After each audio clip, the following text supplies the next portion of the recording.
Good evening and welcome. Apologies for the late start. My name is Ethan Womble. I'm the president of the Georgetown Law student chapter of the Federalist Society. On behalf of our chapter, welcome to the Federalist Society's 2018 National Student Symposium. This year marks the 37th annual National Student Symposium and the first time in 33 years that we've hosted here at Georgetown. Bringing the symposium back to Georgetown would not have been possible without the help of so many people. First, we have to thank Dean Traynor, Dean Whelan, and the rest of the staff here at Georgetown Law for their generous support from the initial proposal through the hours of planning and preparation to pull off an event like this.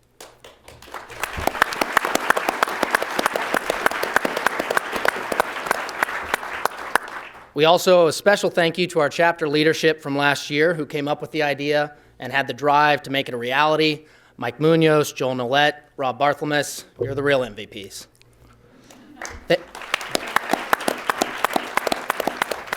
Thank you also to our sponsors, without whom this symposium wouldn't be possible. A full list of these generous benefactors is on page 9 of your program.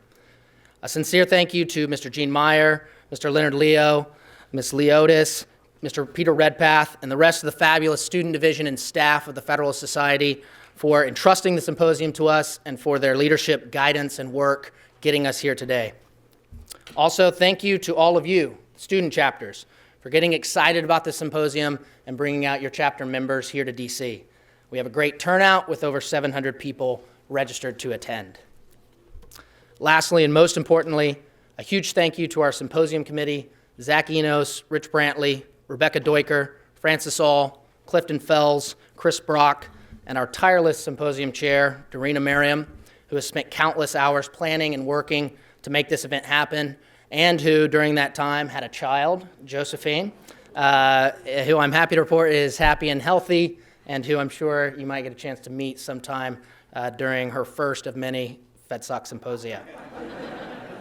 Before we start, just a few logistical notes.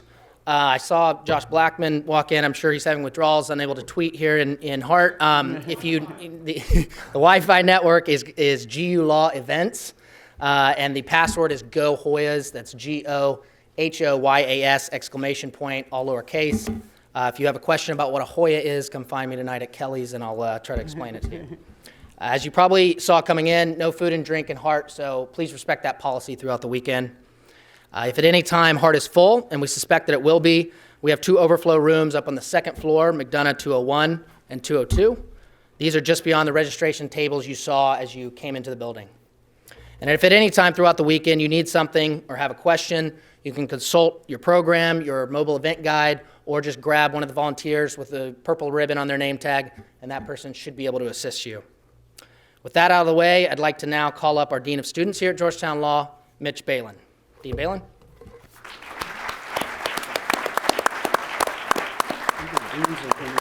Good evening, everybody. Welcome. On behalf of the Georgetown faculty, the Georgetown staff, the Georgetown student body, welcome to DC, welcome to Georgetown Law. I'm just delighted to welcome you all to the National Student Symposium. Let me start with a little mea culpa on behalf of Georgetown. We last hosted this event in 1985. Wow. I'm guessing some of your parents were in attendance. I promise you we're not going to let this go another 33 years before Georgetown Law hosts again, and I'm thinking we shouldn't even let it go till Dorena's child is old enough to join the next conference. Let's agree that the wait was worth it, though, as your turnout is just remarkable. As I see you all here, I hear there will be more than 750 registrants by the time we're all done. That is outstanding. And as it turns out, it's very appropriate for Georgetown to be hosting this year with the conference theme of First Principles of the Constitution. I'm proud that our faculty offers deep scholarly expertise on the issues you'll be exploring this weekend, from constitutional originalism to the history of the founding era. You'll be hearing from some of our very best: Dean William Traynor, Associate Dean and Professor John Mikhail, and of course, Professor Randy Barnett. Before I turn this back over to our student leaders, I want to express 2 notes of gratitude. The first one is to our whole student chapter here at Georgetown Law, and indeed to all of you students. Here at Georgetown, the Federalist Society is one of our most active student organizations. What I particularly appreciate about their efforts every year, and especially in recent years, is how they amplify our community's intellectual conversation. They stimulate important campus discussions about a broad range of constitutional and policy issues. They invite top scholars and practitioners, members of the bench from across the country to enrich our thinking. And of particular impact and importance to me, they regularly, happily, engagedly partner with our student organizations across the viewpoint spectrum to ensure the widest range of ideas are explored on the issues of the most urgent consequence. I hear from my colleagues at your home schools that you all enrich your academic and co-curricular environments in similarly nuanced ways. And so I thank all of you on behalf of all of your deans of students and your faculties for contributing to your schools, not just as learners, but as co-educators. My second note of gratitude, I would be remiss to not thank, and thank with sincerity, Dorina Merriam, Ethan Womble, and all of our Federalist Society student leaders who have worked so hard with the national organization to put this conference together. You have been a model of professionalism and commitment in how you've planned this. I know how hard you've worked. It's now at fruition, and I wish you all the best for a great weekend conference. With that, let me introduce Dorina Merriam, our co-vice president of our student chapter and our symposium chair. Dorina.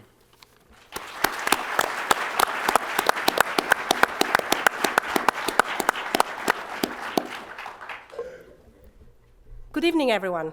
My name is Dorina Merriam, and it's my honor and privilege to be the symposium chair this year. Our whole chapter is so excited to host all of you this weekend. And before I continue, a small disclaimer. I hope no one is tired of European accents after CPAC. I'm afraid you'll hear a lot from me this weekend. The theme of the symposium is First Principles of the Constitution. We have many great events exploring this topic, including our debate tonight on the judicial power, as well as panels on the relationship between the Declaration of Independence and the Constitution, the executive power, the 14th Amendment, and visions for a 28th Amendment. In addition to these, we'll also feature a book signing of Scalia Speaks by Mr. Ed Whelan, and 2 lunch panels tomorrow on becoming an academic and our Federalist Society Lawyers Division.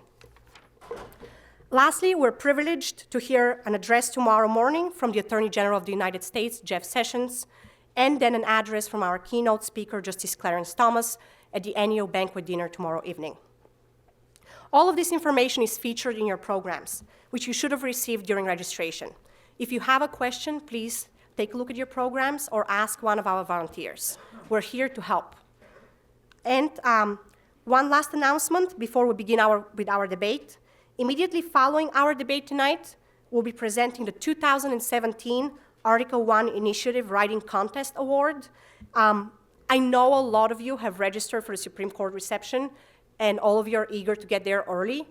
I would just ask you to please stay for the presentation of that award. It will take a few minutes, and the security at the Supreme Court won't start letting people in until 8 o'clock anyway. So we please ask you to stay in your seats after the end of the debate. And now, I would like to turn to our debate for the night. The topic is the judicial power, the judicial duty to follow the law, or a discretionary power of judicial review. Here to introduce and moderate this debate from the United States Court of Appeals for the 11th Circuit, Judge Kevin Newsom. Thank you. Thank you, Dorina. Thank you so much.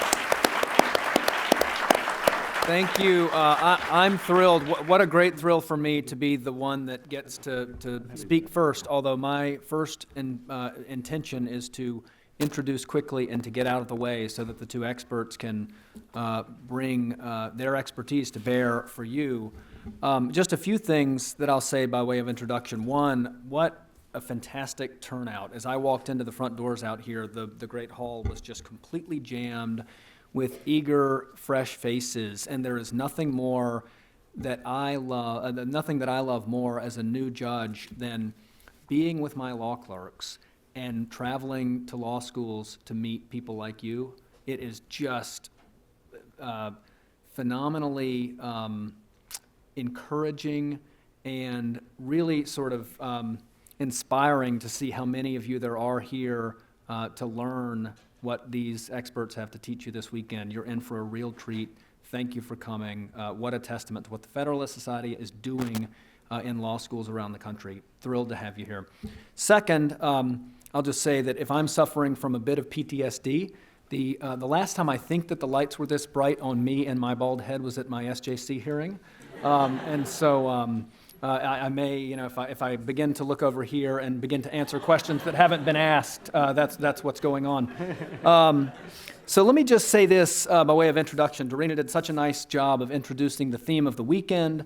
The theme of this particular panel is the judicial power, and how it is precisely that judicial power is or ought to be exercised within the confines of our American constitutional system.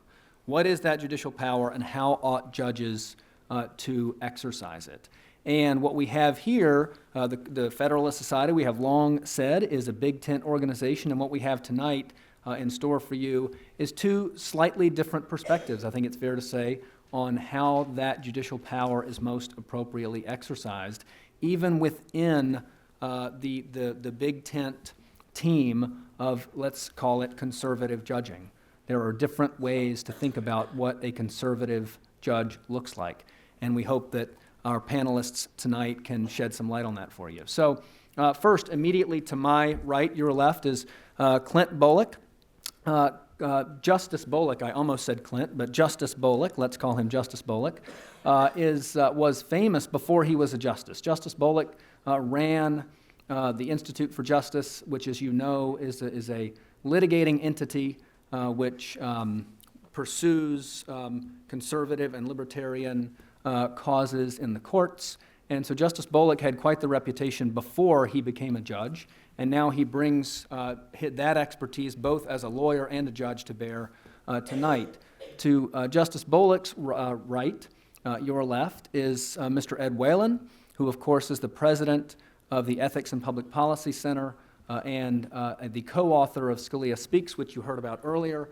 And I think that Ed will make himself available to you at one point this weekend to sell and to sign a book. And so I hope you'll take him up on that. It's a fantastic read.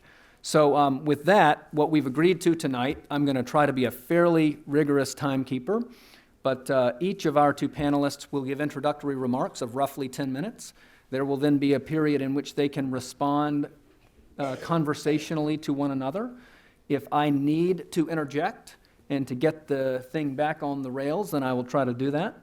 I've got some questions of my own that I can feed these gentlemen, but I most importantly hope that you will begin thinking of questions of your own, because we'd like to save a significant amount of time at the end for you to ask questions of the panelists. That's the most important thing that can happen this weekend, is for you to have the opportunity to ask questions of the people who are up here at the tables so that you can benefit from their wisdom.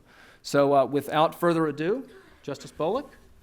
I think we're going to do our opening remarks. Okay, terrific. Well, thank you so much, Judge Newsom, and it is such a pleasure to be here.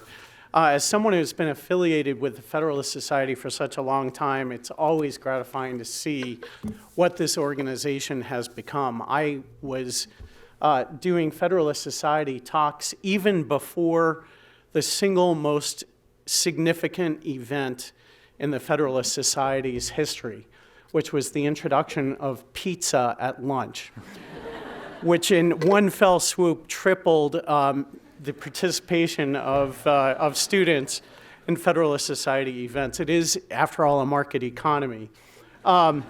It's also a real pleasure to join my friend Ed Whelan tonight. We agree on far more than we disagree over.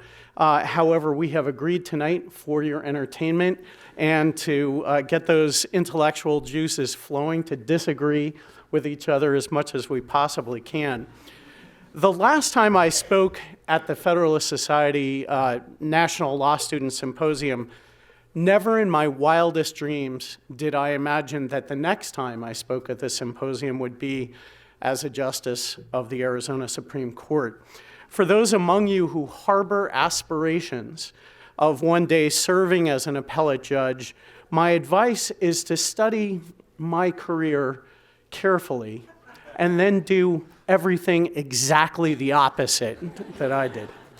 For instance, if you want to be a federal judge, the one thing you do not want to do is to sue someone who will one day get himself elected as President of the United States.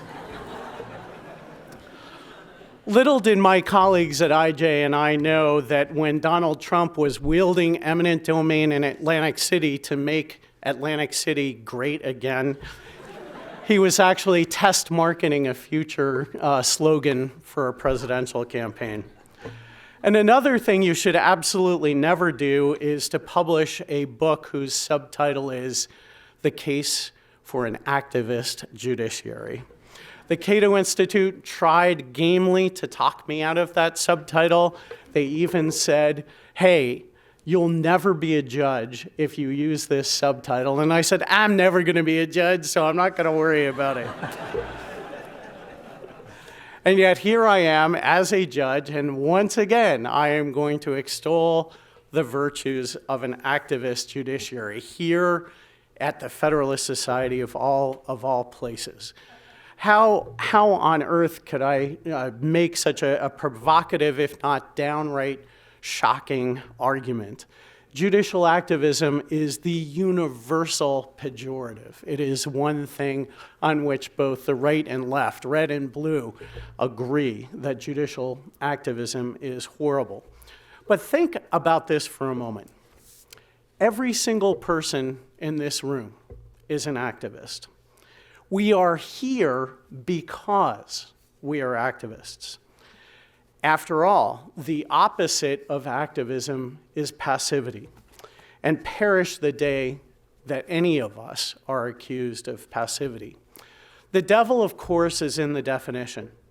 I define judicial activism as any instance in which the courts strike down a law that violates individual rights or transgresses the constitutional boundaries of the other branches of government. And in that regard, I submit that the problem with judicial activism is not that there is too much of it, but that there has been far too little of it. The reason I say that is the explosive growth of government power at every level. From our nation's founding, it took 169 years until 1958, 2 decades after the New Deal had been enshrined in federal law, for the U.S. Code to reach 11,000 pages. It took only 42 years to the year 2000 for the number of those pages to quadruple. 1/4 of the amount of years, 4 times the amount of federal laws. And of course, those laws have grown substantially since then.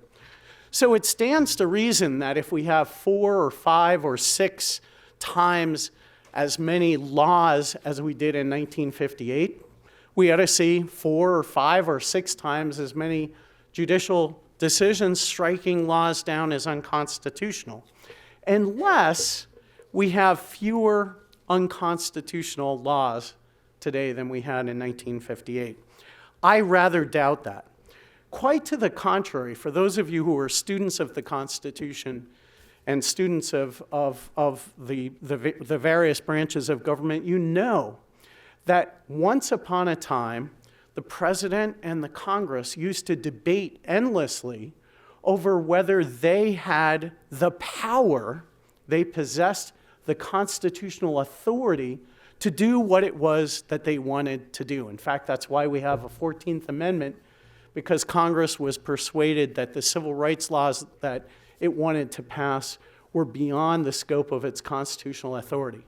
When's the last time you saw a elected political official agonize over whether he or she possessed the power to actually enact something into law? I mean, it's only a few years ago that President Bush signed into law the McCain-Feingold law with the words, I think a lot of this is constitutionally problematic, but I'm going to sign it anyway and let the courts sort it all out. Not only that, but much of our law today is made not by people who are democratically accountable to the people, but by unelected bureaucrats who are not. The growth of the U.S. Code pales in comparison to the growth of the Federal Register, the compilation of agency-made law. And what has been the judiciary's response? The Chevron doctrine, which if we had an Academy Awards for judicial abdication, it would be strolling down the red carpet right now. Where does the judicial power and duty to strike down unconstitutional laws derive? It arises from the genius of our constitutional republic. As Hamilton argued in Federalist number 78, and I quote, "No legislative act contrary to the Constitution can be valid. The courts were designed to keep the legislature within the limits assigned to their authority."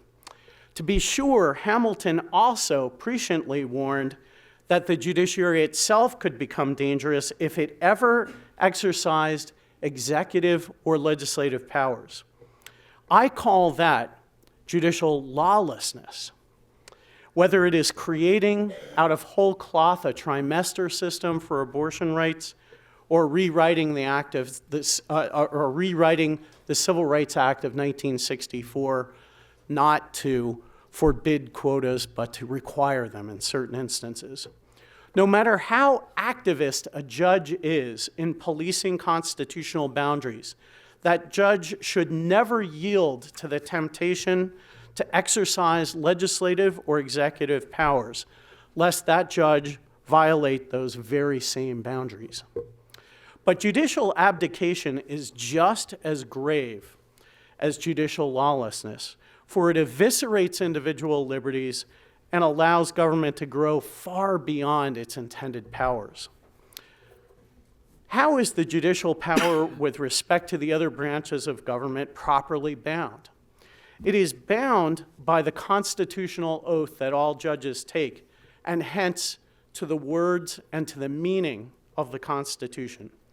That means, for instance, enforcing every provision of the Constitution, the Fourth and Fifth Amendments, just as the First and Second Amendments. There are no ink blots in the Constitution. Whether the Ninth Amendment, if someone wants to clap, that's okay. Thought it was just one person, but glad to hear more. There are no ink blots in the Constitution, whether the Ninth Amendment or the Privileges or Immunities Clause of the 14th Amendment. A judicial abomination like the slaughterhouse cases is not an act of judicial moderation, but a virtual repeal of one of the most important and meaningful provisions of our Constitution.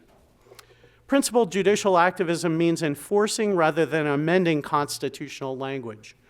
Public use does not mean public benefit. Cruel and unusual punishment does not mean cruel or unusual punishment.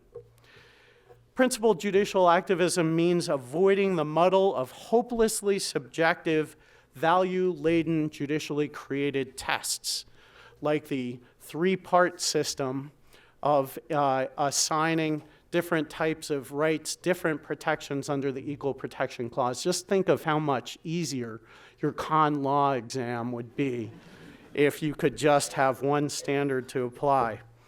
Recently, my court had a case involving the warrantless use of GPS devices on vehicles, which we struck down under the Fourth Amendment by a 4-3 vote. One of the federal precedents we had to apply was a case called Katz from 1967, defining what a reasonable expectation of privacy is under the Fourth Amendment. And we were admonished, among other things, to ask and answer the question whether a particular privacy was one that society was prepared to recognize as reasonable. How on earth does a judge know what society is prepared to recognize? If I'm asked to do that again, the next Federalist Society event I'm at, I'm going to call for a show of hands. And that's going to be my litmus test. Principled judicial activism means a perspective on stare decisis not as an end in itself, but as a means to perpetuate the rule of law. Our job as judges is not to align the Constitution to our precedents. It is to align our precedents to the Constitution. Thank you. Principled judicial activism means avoiding artificial court-made obstacles to the vindication of individual rights, such as taxpayer standing and a presumption of constitutionality. And it means recognizing state constitutions as the primary safeguards for freedom in our Federalist system, not as an afterthought. After all, we are the Federalist Society. I will leave specific application of these principles for our later discussion. I will say that over the past 30 years, the United States Supreme Court has revitalized many freedoms, enhancing forgotten parts of our Constitution, from federalism to constraining commerce powers to political speech to private property rights to the right to keep and bear arms. That is the type of principled judicial activism that I am talking about. If I can just impart one imperative to each of you in your future scholarship, in your civic engagement, in your philanthropy, in your litigation, and for the many of you who are unidentified as yet as future judges in your opinions, please keep this momentum going. The threats to our freedoms are omnipresent and omnivorous. For better or worse, in many instances, our judges are the thin, black-robed line between freedom and tyranny. As homage to the patron saint of my precious adopted state and of the modern conservative movement, I will close by adapting the famous words of Barry Goldwater. Activism in defense of liberty is no vice. Abdication in pursuit of justice is no virtue. Thanks so much for sharing this time with me today.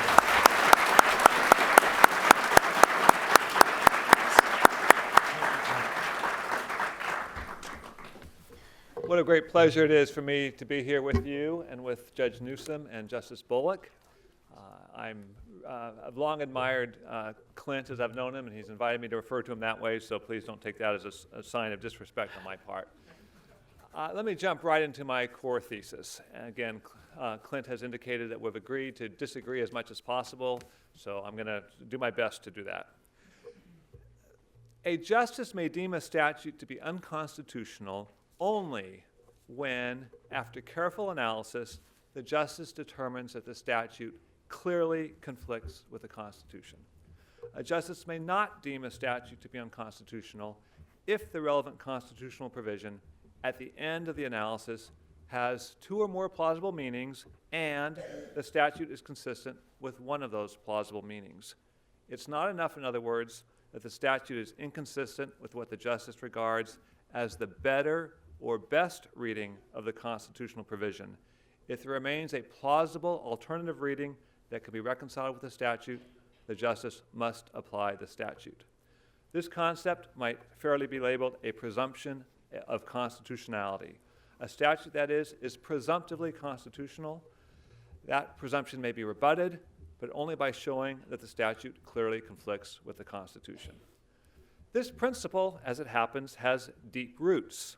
Indeed, it inheres in the very foundation of what we call judicial review, the power, or perhaps better, the duty of federal courts to decline to apply statutes that violate the Constitution. In his justification of judicial review in Federalist 78, Alexander Hamilton explains that the Constitution is a fundamental law that, like any other law, judges must interpret in order to ascertain its meaning. In the event of what Hamilton calls an irreconcilable variance between the Constitution and an ordinary statute, judges need to apply the Constitution, the law of, as he puts it, superior obligation and validity, in preference to the statute. Chief Justice Marshall's exposition of judicial review in Marbury v. Madison closely tracks Hamilton's reasoning. Hamilton explains that the exercise of determining whether a statute clashes with the Constitution is akin to the ordinary judicial function of deciding which of two competing statutes trumps the other.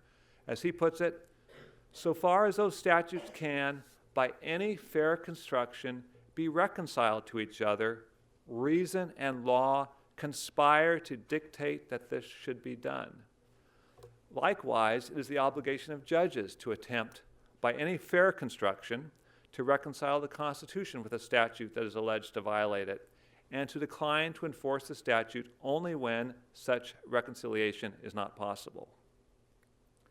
In perhaps his most famous passage, Hamilton again emphasizes that the exercise of judicial review to decline to apply a statute must involve a genuine repugnancy between the Constitution and the statute. Here's a passage. I clip a couple passages from this. It can be of no weight to say that the courts, on the pretense of a repugnancy, may substitute their own pleasure to the constitutional intentions of the legislature. If they should be disposed to exercise will instead of judgment, by, among other things, positing repugnancies that can in fact be reconciled, the consequence would equally be the substitution of their pleasure to that of the legislative body. The observation, he continues, if it prove anything, would prove that there ought to be no judges distinct from that body. So again, the presumption of constitutionality is built into the very justification for judicial review. As Chief Justice Marshall puts it in Fletcher versus Peck, in order for a judge to deem a statute void, quote, the opposition between the Constitution and the law should be such that the judge feels a clear and strong conviction of their incompatibility with each other. Having said that, I would now like to defend judicial activism. The term and epithet, that is, not the practice. There's a cottage industry of academics who alternate between maligning the term judicial activism and trying to co-opt it. I'll first address the common claim that the term judicial activism should simply be avoided. The relevant question I would submit is not whether the term is often used poorly. That's surely the case. But that's also the case with lots of terms that no one seeks to banish from public discourse. Terms like conservative, liberal, moderate are often used poorly and are highly contested terms. The relevant question is whether the term is capable of being used well. I submit that the answer to that question is plainly yes, and that indeed the term judicial activism is the best term to capture succinctly the wrongful judicial invasion of the realm of representative government. The core of judicial activism, as I use the term, consists of the wrongful overriding by judges of democratic enactments, typically through the invention of new constitutional rights. Roe versus Wade is a classic example. The central concern that the term signals is the proper limits on the role of the courts in our system of separation of powers in representative government. The term also usefully triggers the deeper question, where I think Clint and I have much greater agreement, of what interpretive method or methods are legitimate. I emphasize that judicial activism is just one category of judicial error. I use the term judicial passivism to identify another category of error, a court's wrongful failure to enforce constitutional rights and limits on governmental power. Judicial restraint is the sound mean between the two extremes of judicial activism and judicial passivism. Judicial restraint means that judges don't wrongly decline to apply democratic enactments. At the same time, it's entirely consistent with judicial restraint, and it is part of the judicial duty for judges to deem unconstitutional those statutes that do clearly conflict with the Constitution. Some critics aim to destigmatize the term judicial activism, and I think Clint's redefinition here would fit in that category. Never mind that judicial activism has fully earned its stigma. It actually began as a non-pejorative term, advanced in its first public use by Arthur Schlesinger back in the late 40s. But over time, especially as liberal judicial activism prevailed in so many ways, it earned this stigma. And we see a legal system now that is rife with liberal judicial activism on questions like abortion, marriage, the death penalty, criminal procedure, obscenity and pornography, gender issues, the secularized public square, and so much more, along with resort to foreign law, to justify some of these some of these results.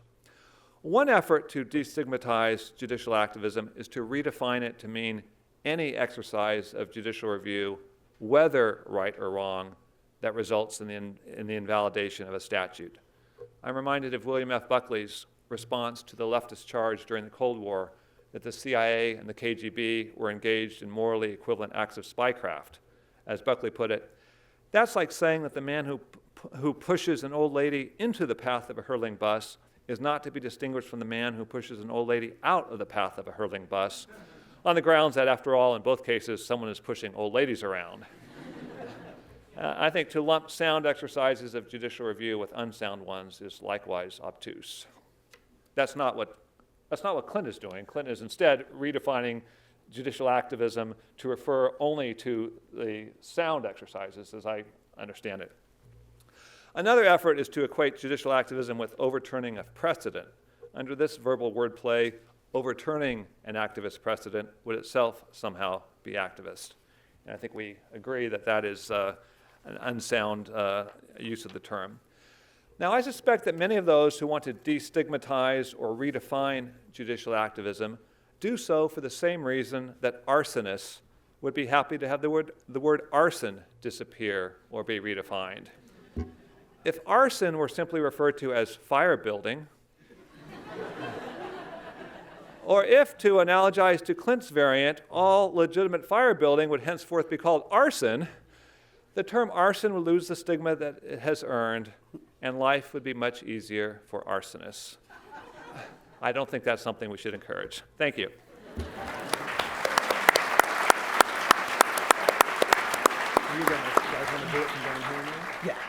All right, so I think the plan now is for Justice Bolick to respond briefly from down here to Ed, and then Ed to respond briefly to Justice Bolick from down here, and then, if need be, I'll jump in. But most importantly, you guys be thinking about your questions, and as they begin to wrap up, find your ways to the microphones, please. Thank you, Judge Newsom.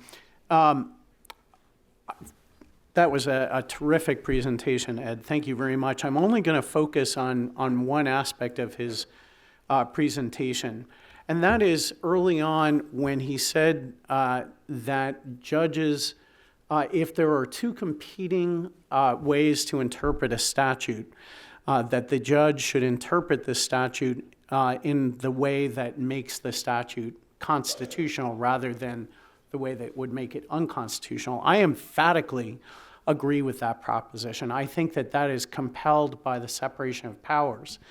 And I consider that a core rule of statutory interpretation. We recently had a case involving parental rights. We have a statute in Arizona that says that if a parent fails to appear at the termination hearing for termination of parental rights, that person waives his or her rights. And so the question before us is, does that mean at the beginning of the hearing or the end of the hearing? And there were, using all sorts of statutory construction tools. Frankly, I'm sure the legislature didn't even think about that when it wrote it, so there were all sorts of conflicting ways. Well, one other justice and I read that and said, there is only one constitutional way we can interpret this, and that is that at the end of the hearing, the parent waives her constitutional rights, because if it's at the beginning of the hearing, she's 2 seconds late, that would unquestionably constitute a violation of due process. And I don't think that is a controversial way of interpreting statutes. 5 of our colleagues chose option C, which was to rewrite the statute to make it constitutional. And so we found ourselves in dissent. And I would say that that's the type of action by a court ultimately, and we were obviously very critical of it in dissent. That's not an option that ought to be before a court to say, we're going to fix it. Scalia was famous for saying If the legislature produces garbage and asks us to, and we're asked to interpret it, our constitutional obligation is to return garbage. Garbage in, garbage out. I'm not sure if that's in your Scalia Speaks book or not, but it's one of my favorite quotes. And I agree emphatically with that. That just because the legislature creates a statute that's not terribly workable and so forth, that does not license us to rewrite the statute. That where Ed and I disagree on that is not, in my view, a presumption of constitutionality. It's a doctrine of statutory interpretation. A presumption of constitutionality is where an individual who possesses a right under the Constitution walks into the courtroom, and the government walks into the courtroom, and the scales of justice look like this. And basically, instead of simply interpreting the right against the government power on equal terms, the individual has to prove, in some instances, a metaphysical impossibility.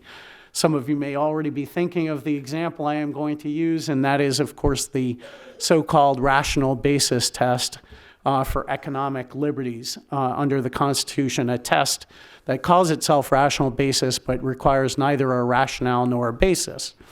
And they're almost impossible to win. I'm happy to say that that my colleagues and I have actually managed to navigate those shoals in our litigation careers on a few occasions. But nonetheless, that is the presumption of constitutionality, where the judge puts his or her weight on the scale. And where does this come from? It does not come from the language of the Constitution. In fact, I think that it is contrary to the spirit of the Constitution, which is, by and large, a delegation of specifically enumerated powers to the national government, and not a declaration of rights. And here, I adhere to the thoughts that have been well developed by your esteemed Professor Barnett. Thanks, Clint. Obviously, Clint and I are using the term judicial activism to mean very different things, and one can use a term and define it as one intends, and that's perfectly fine. I've presented the case why I think the usage I've offered is more natural and more valuable, but I won't extend that further here. If Clint, as I understand it now, is saying that the presumption of constitutionality that he objects to is the rational basis test. Well, the presumption of constitutionality that I was advancing is something very different. I should say, as to the rational basis test, I think that as I gather Clint does, that the 3 or 4 or 7 different levels of review we now have under the 14th Amendment are just made up. And I don't think that standard of review approach makes sense at all. And I think we've seen how utterly malleable those standards are. But the presumption of constitutionality that I'm defending is that before the courts may strike down a statute, the judges need to establish that there is a clear conflict between the statute and the Constitution. That's what I mean. Now, there's a separate question: who has the burden of showing, and that I don't think it ultimately matters all that much.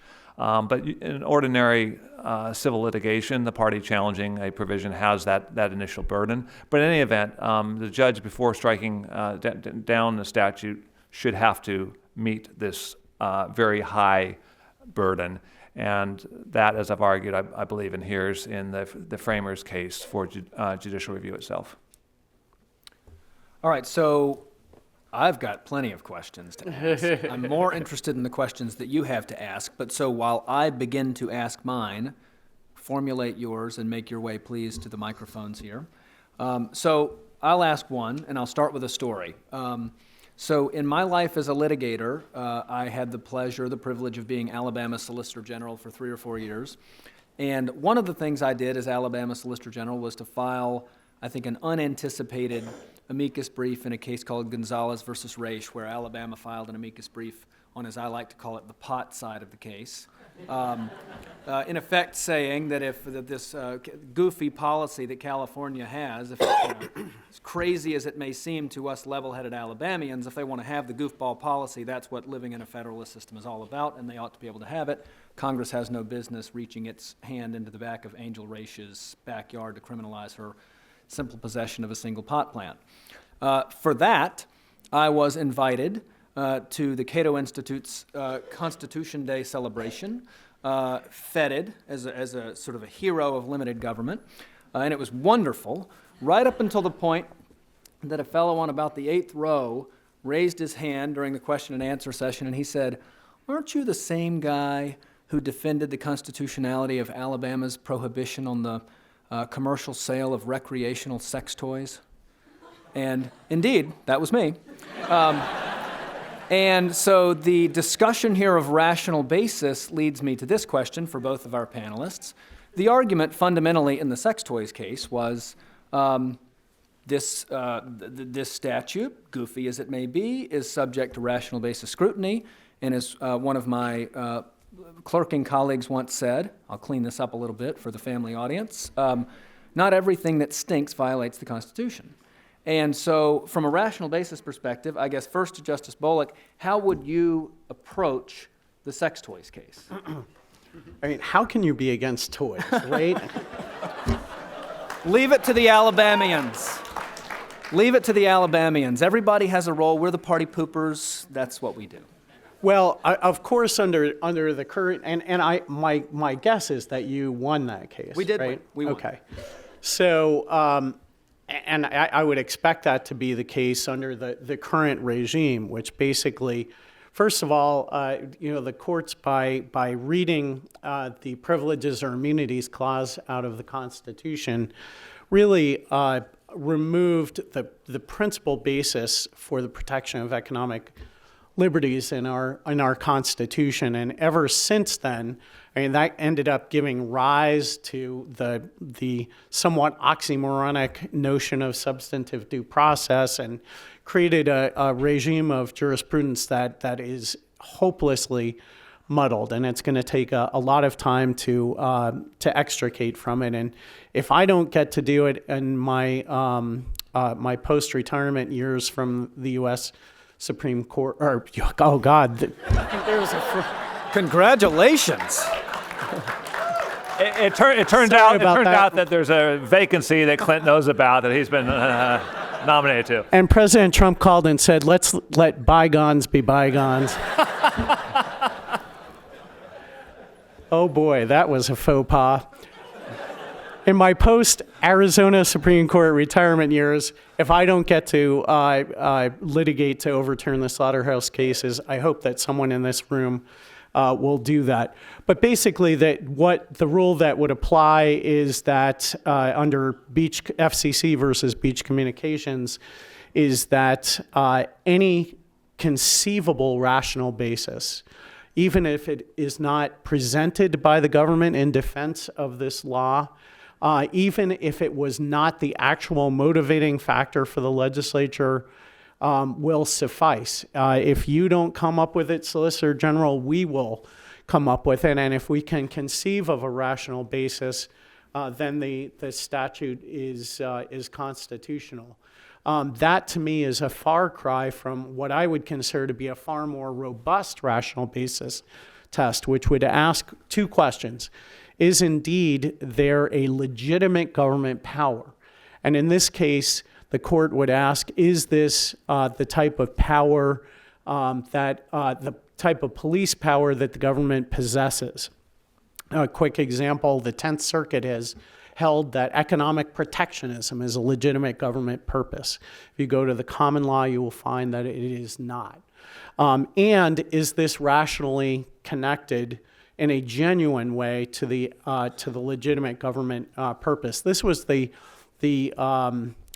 rule of law that was articulated by the dissenters in the slaughterhouse cases. But under the current regime, I think it would be a very safe bet that most courts would strike it down, unless it was challenged under a state constitution in which state courts are at liberty, as the Texas Supreme Court and my buddy Don Willett has done in the Patel case, to give greater meaning to the protections of economic liberty in state constitutions. Well, again, I think these standards of review under the 14th Amendment are entirely made up and illegitimate. I disagree with the rational basis standard, but I disagree with it not because it's too deferential, but because it's too restrictive. What business is it of judges to offer their view that something passed by the legislature is irrational? On what possible basis can they judge that? So the challenge here for the person contesting the statute would be to show that this violates the original meaning of the 14th Amendment. I think it's a joke to think that might be established, but I'd be open to hearing those arguments. But absent that, the challenger loses. All right, beautiful. I'm off the hot seat. You guys are on the hot seat. Let's start over here. We've got a longer line. Please introduce yourself. Tell Thanks. us where you're from. Hi, thank you very much. My name is Eric Wesson from the University of Chicago Law School. We had a great Federalist Society lunch talk earlier this year, and I was interested to hear both Justice Bolick and Mr. Whelan talk about striking down laws.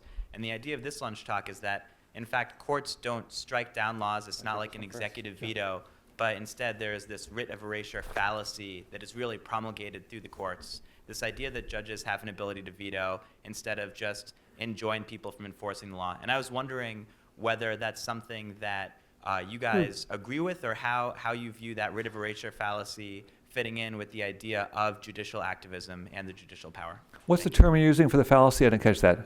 Writ of erasure. Okay.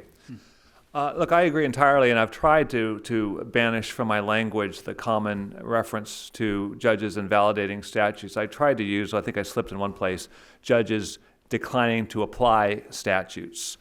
Judges do not have the authority to remove statutes from the statute book. You look at various statutes that were struck down, they're still there.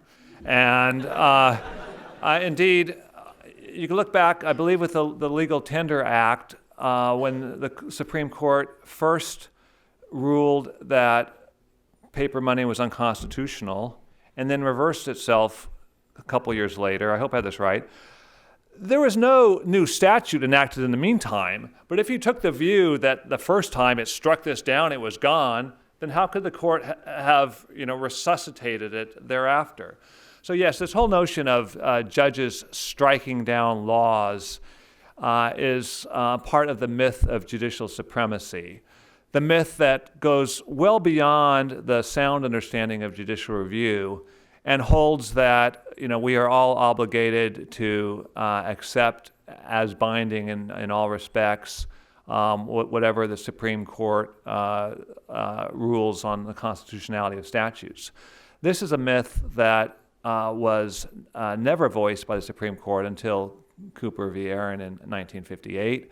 When the court voiced it then, it made up a constitutional history that was entirely unsound, claiming that this myth had always been accepted, never mind that Andrew Jackson, Abraham Lincoln, Thomas Jefferson had clearly rejected it. Yes, I think as much as possible, if we can avoid saying that the court strikes down statutes, that would be part of a improved understanding of the role of the courts.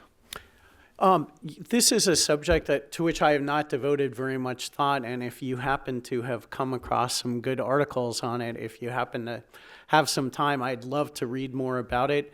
I'm inclined to the thought, just as a matter of instinct, that that what we are doing is declaring laws void, which is to use the term precisely, the term that was used in Federalist number 78.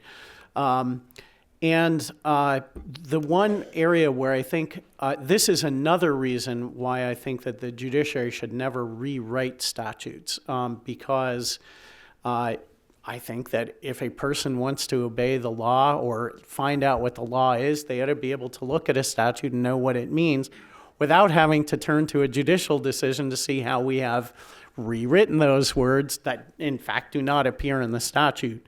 And I think that's certainly true also when we invalidate a provision. We really are not removing it from the books, but holding that it cannot be enforced. Thank you very much. Thanks.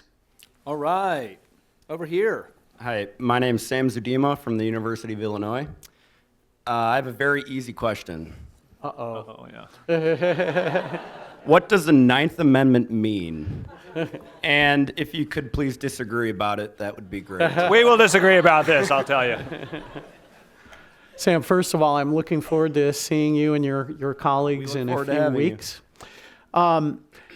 I seriously, there is an expert in this room, Randy Barnett, on that subject. Oh, Michael McConnell is here too. Oh, do I see? Oh, all right. I did not see Professor McConnell, whose textbook I used in Con Law 2 at ASU last semester. It actually has a copy of the Constitution in it, which is pretty cool. But I would say that it means at least that exactly what it says, which is that there are rights that pre-exist the existence of the Constitution that are protected by the Constitution every bit as much as the rights that are enumerated in the Constitution. So that when a person comes to court to assert a right, the court should examine whether that right is a right that was recognized as the Constitution was being formed, and the court should protect that right. Professor Barnett has written, I think, very persuasively that it introduces not a presumption of constitutionality, but a presumption of liberty into the Constitution. I have not had, unfortunately, an advocate present that argument to me since I have become a justice. So that decision has yet to be written. Well, I agree entirely with Clint that the Ninth Amendment means exactly what it says. I simply don't think his account has anything to do with its text. So let me read that text. The enumeration in the Constitution of certain rights shall not be construed to deny or disparage others retained by the people. By its express text, the Ninth Amendment merely sets forth a rule of construction governing other constitutional provisions. Its text cannot plausibly be read as a font of any rights. The Ninth Amendment arose because defenders of the original Constitution argued against a Bill of Rights on the ground that such a listing would imply that the national government's powers were far greater than they were. When the Bill of Rights was added, the Ninth Amendment was crafted to guard against this implication. Period. Now, Professor McConnell has argued that the Ninth Amendment merely provides a clear statement rule for abrogating unenumerated natural rights and does not make those rights supreme over positive law. So far as I'm aware, perhaps I'm mistaken, no one has ever answered his argument. All right, terrific. Thank you. Satisfied? Got it? All squared away? So I will say, just point of privilege, I guess, briefly, that there were two people, the writing of two people really sort of caused me to fall in love with the law as a junior in college. Akil Amar was one, and Randy Barnett was another. The two-volume compilation that Professor Barnett put out called The Rights Retained by the People, a compilation of essays about the meaning of the Ninth Amendment from stem to stern, one end of the ideological spectrum to the other, is so rich that if I'm not really dating myself here by asking you to go check it out, it is just enormously impactful. Certainly was in my life. I hope that you'll check it out. And by the way, after everyone has consumed copious amounts of alcohol tonight, Professors McConnell and Barnett will be arguing this very issue. So. All right, yes, sir, back on my right. Hi, Alejandro Garcia Morales from Georgetown Law. Just a question of procedure. Using the word judicial, an activist judge in the manner that Justice Bolick uses it, when should an activist judge enter into the question of constitutionality? For instance, if there is a statute that is, in the judge's opinion, an independent opinion, repugnant to the Constitution, whether it be state or federal, and yet the advocates at no point raise the point of unconstitutionality, is the judge obligated under that paradigm of activism to evaluate the constitutionality of the statute, or would it be overstepping the role of the judge as an arbiter of the controversy? Thank you, Alejandro. That is a really terrific question, and it's one that that my colleagues and I had to deal with recently in a case involving the power of charter cities under our state constitution. And no advocate raised the question of constitutionality was raised, but in this case, it was a matter of whether stare decisis should be honored or overruled, which I think is a similar but related question. And I think that no matter what the advocates argue, that when you're construing the Constitution, the judge begins with the text of the Constitution, not with the arguments that are made or with the decisions that are interpreted. And in that instance, I concluded that the words of the Constitution were crystal clear, and that our 50-some years of interpretation was invalid. Having said that, I would be extremely reluctant to decide without argumentation a case where the question of constitutionality had not been presented. And so what I would do is to order argument and rebriefing on precisely that subject. No? Okay, very well. Let's go over here. Hi, Patrick Norwood from Southern Methodist University, and I skipped federal courts today, so I promised my professor that I would ask a question in regards to habeas rights, and actually we had the Honorable Judge Whelan come through with the Fifth Circuit on appellate and hear a couple cases in our... So nice to hear Don referred to as honorable. Well, I'm a bit of a fanboy, so I got to give the proper legal honor. fictions, you know. But and one of the cases dealt a little bit with habeas rights and procedural defaults on state grounds. But not to get in the mud on that, the question I had in regards to the activist side is, what is habeas rights if not just a duplicative and excessive amount of judicial activism? And it is, for many who consider it an important federal right and a check on state powers. Is that something that falls within good judicial activism, or is it just happenstance to become a good thing? Well, I'm no habeas expert, but we do have federal habeas statutes that govern this. So I think a judge is entertaining a habeas claim under the statute, or I guess under the constitutional provision. That doesn't seem to me to implicate my pejorative understanding of judicial activism. Yeah, and I have not had an occasion to deal with habeas either in my litigation career or as a justice as yet. So I wish, I hate to not answer or opine on a question, but in my years as a litigator, I learned that if you don't know the answer to the question, best not to answer it. Fair enough.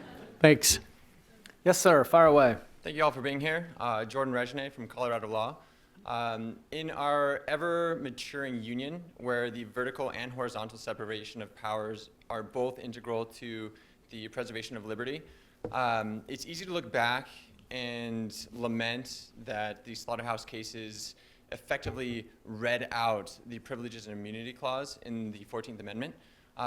So I'm interested in your perspective on judicial preservation, that by ruling in such ways with judicial activism to preserve states' rights in certain instances, or other rights protected by the Constitution to the other branches, how does that factor into allowing the judicial branch live to fight another day? You know, by the way, just before you start, there is a dissenting view to this notion that the slaughterhouse cases effectively read the privileges or immunities clause out of the Constitution, authored by this budding legal scholar in 2000. It might or might not be at 109 Yale Law Journal 643. Might check it out, just an idea. But let me let the experts tell you what the real answer is. This sounds very, very provocative. In fact, I pull out my phone. Can you clarify what you mean by the second part of your question? I wasn't sure that I was following it. I want to be responsive So to the it. question is, by ruling in such ways that clearly disregard portions of explicit text in the Constitution, that the judiciary is preserving rights historically bestowed to either states or other branches of the federal government, that they are preserving their power in order to fight another day, right? So instead of reading the privileges and immunities to strip states' rights and having the states fall back into a state of rebellion, they stripped that away and states remained complicit. Well, if and please, by all means, follow up if I'm not being responsive to your question, but I think that the 14th Amendment marked a radical restructuring of part of our system. In fact, one of the dissenting justices in the Slaughterhouse cases, I think, aptly referred to it as a new Magna Carta.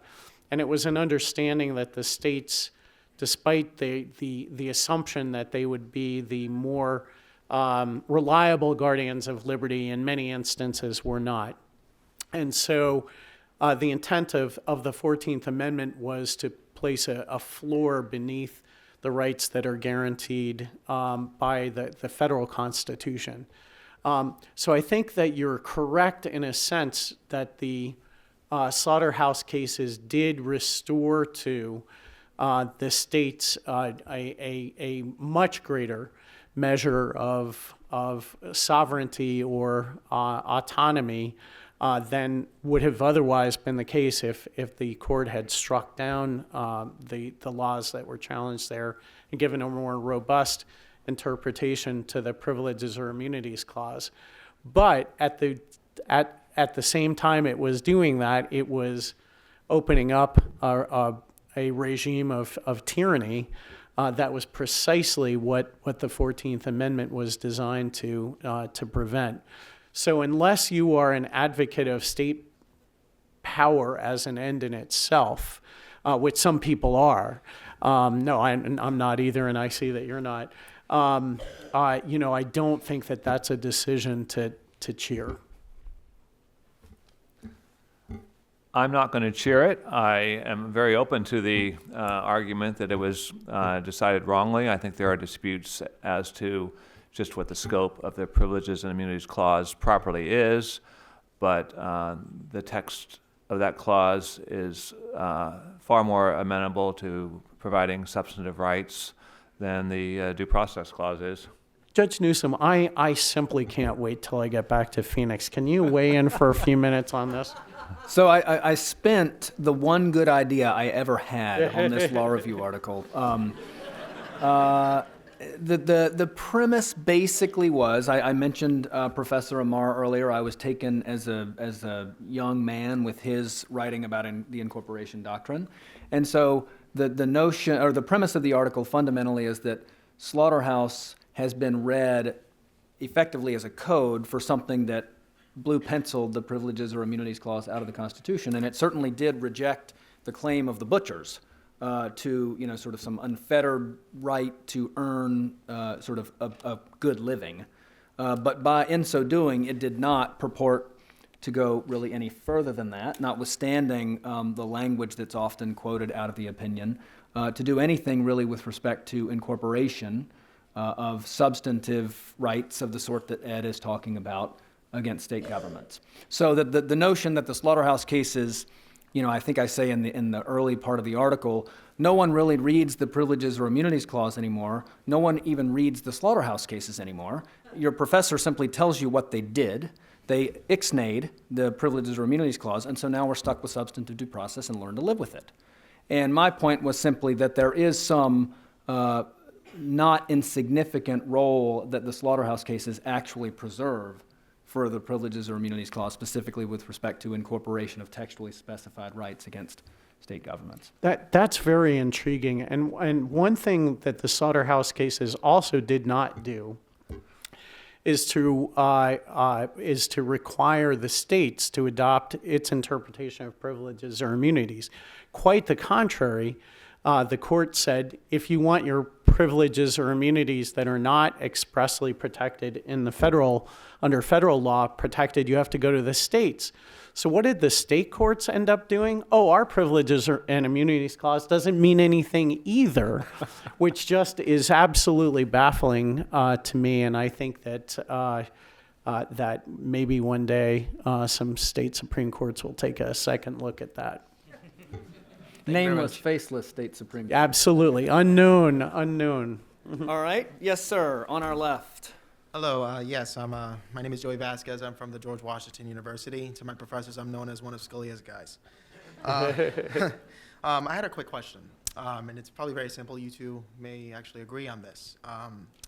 Regarding recent issues, regarding the courts issuing injunctions against the president's actions regarding immigration, for example, that's been a hot button issue. The question has arisen to whether or not the district courts do indeed have this right to issue a directive to the president, so to speak. In other words, you cannot operate, you cannot do this, you cannot, even though there's statutory code that gives him the ability to be able to do that, to regulate that. Reading from Marbury versus Madison, or taking from that logic, Marshall says in his opinion, he said, "It is not by the office of the person to whom the writ is directed, but the nature of the thing to be done, that the propriety or impropriety of issuing a mandamus is to be determined, where the head of a department acts in a case in which the executive discretion is to be exercised, in which he is the mere organ of executive will. It is again repeated that any application to a court to control, in any respect, his conduct would be rejected without hesitation." Now, when I think of that, if you read in Federalist 39, one of the things that I found to be very interesting is that when it talks about the operation of the government, it says that in the national sense, right, it extends to individuals in their individual capacities. So the judiciary being a function of the national operation of the government, it extends to individuals within their individual capacities. In my class, we discuss the Federalist Papers a lot, and one of the interesting things that came up is that would Thomas Jefferson have taken Marshall seriously, or would he have just said, "To heck with you, you're not my boss. You can't tell me to issue you can't give me a directive to give Marbury his commission."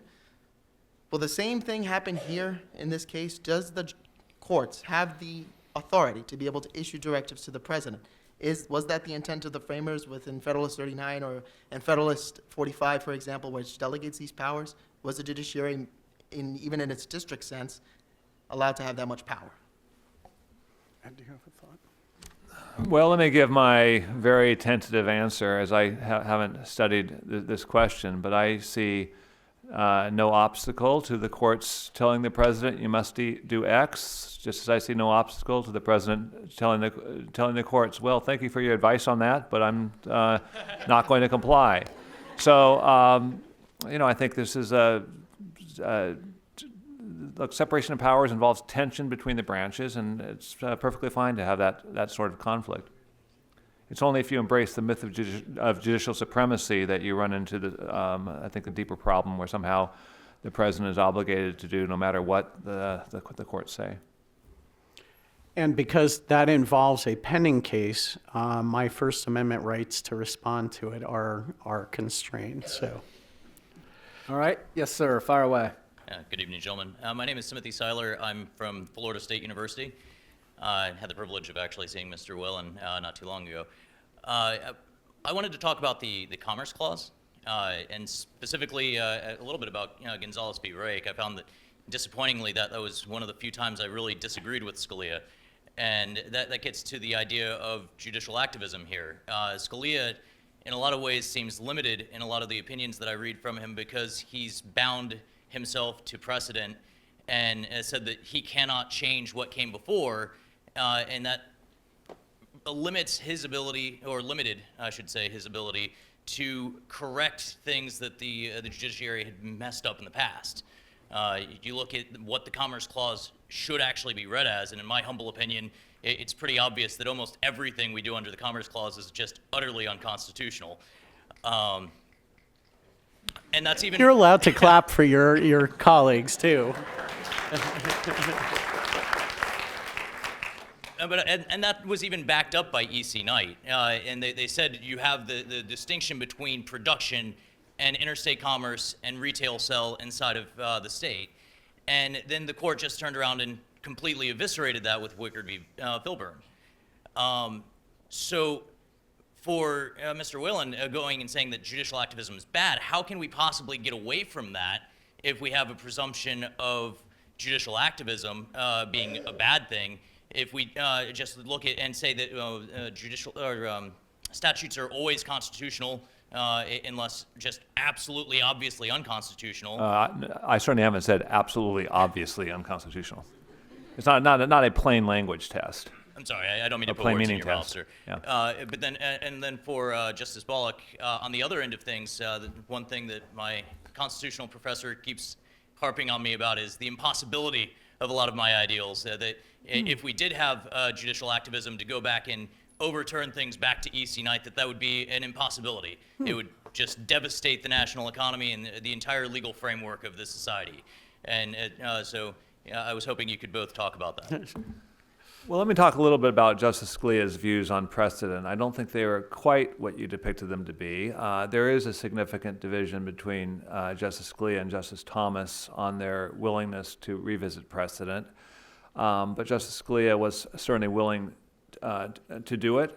There was other precedent that he would say, look, that's settled, and I think there's reasonable ground for criticism how it could be that any ruling that's potentially unconstitutional could ever be deemed settled. So I take your point that there is a tension built into stare decisis adherence to precedent when you are talking about accepting precedents that were wrongly decided.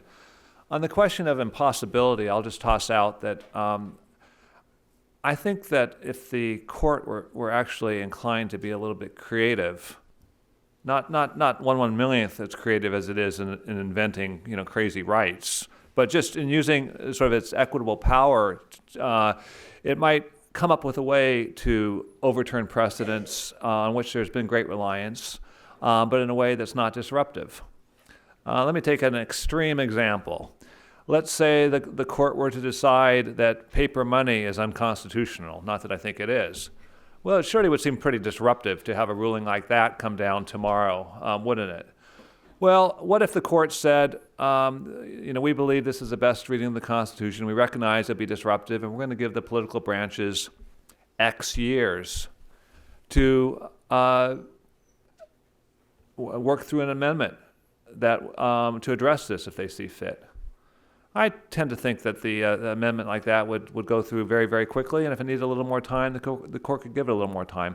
In other words, I think there is plenty of ability to overturn precedents while respecting reliance interests and getting the what we call constitutional law. By the way, I try to avoid that term. I refer to Supreme Court decision-making, not constitutional law. But try to get Supreme Court decision-making to comport better with the actual Constitution.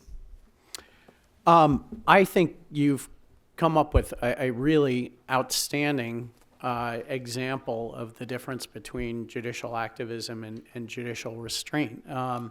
I think that most advocates of restraint would look at the Commerce Clause and say, heck, I don't know what that means. I'm going to defer to the democratic branches of government and assume a presumption of constitutionality and let them go.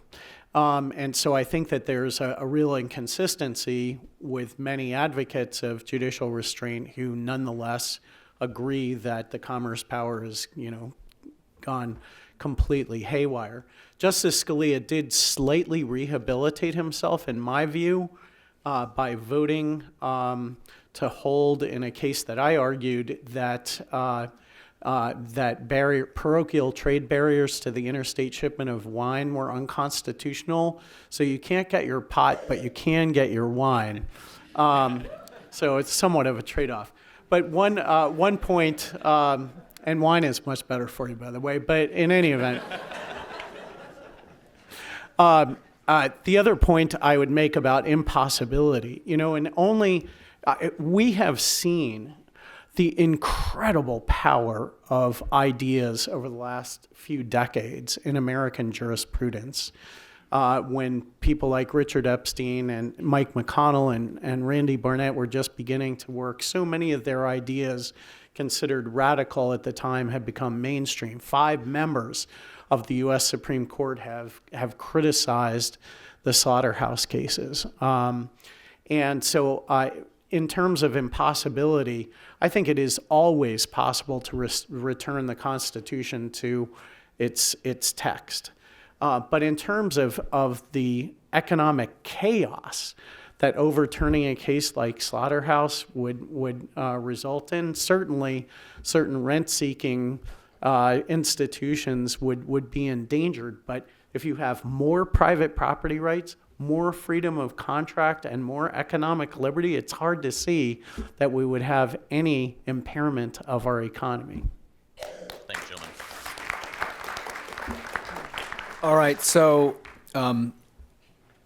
my job as moderator is in part to keep the trains running on time. I know that there is a very important award that is going to be given after this panel, so let's either try to shorten up the questions a bit, or it may be that we may have to have our last 2 questioners come up afterward and ask Ed and Justice Bolick their questions. But please go ahead. Hello, my name is Elliot Hamilton. I'm at Boston College Law School. I wanted to get your opinion as to whether the Warren Court's change of the 4th, 5th, and 6th Amendments would constitute good judicial activism, and what your thoughts are about the apparent chipping away of those specific protections under those amendments, and whether that actually fits into your judicial mindset. That was a short question, but a huge one. So I'll just say that I would say, for example, that Miranda may have been rightly decided, but that the action of creating a statement that police must read to all defendants is a case of going far beyond the judicial power. And I think you really have to go decision by decision. I think that meaning or original meaning was invigorated into those provisions and beyond. So it really depends upon the decision. And I'll keep it to that for sake of brevity. I'd have a tough time thinking of one of those decisions that was correct. How's that for short? And with that, we have time for at least one more question. All right. Hello, I'm Mark Yablon. I'm about to graduate from the University of Arkansas at Little Rock, Bowen School of Law. And I believe, Mr. Whelan, you said that if a statute is ambiguous and has 2 different interpretations, then you can't strike it for unconstitutional grounds. That's not... paraphrasing, but... Well, I actually was addressing the potential double meanings of a constitutional provision. But look, I agree. Look, if a statute has 2 plausible meanings, at the end of analysis, you can't tell, is it A or is it B? And one of those complies with the Constitution and the other doesn't, then I agree that the courts should, as Hamilton says, reconcile the statute with the Constitution and not deem the statute to violate the Constitution. So akin to contract law, could you not strike it on non-constitutional grounds of it just being ambiguous and thus still strike it or invalidate it? Well, it's not, vague if you think that it has a plausible meaning that's consistent with the Constitution. So, look, there could be some laws that are utterly unintelligible and therefore can't be enforced. But I think that's probably a rare case. Have you encountered any of those? Not that I can think of, but there's no question that a law must at minimum provide some clear guidance, especially a criminal law, as to the behavior necessary to comport with it. All right, well, thank you. Outstanding. Right on time. All right, so thank you to our panelists, first and foremost, for their very vigorous discussion here.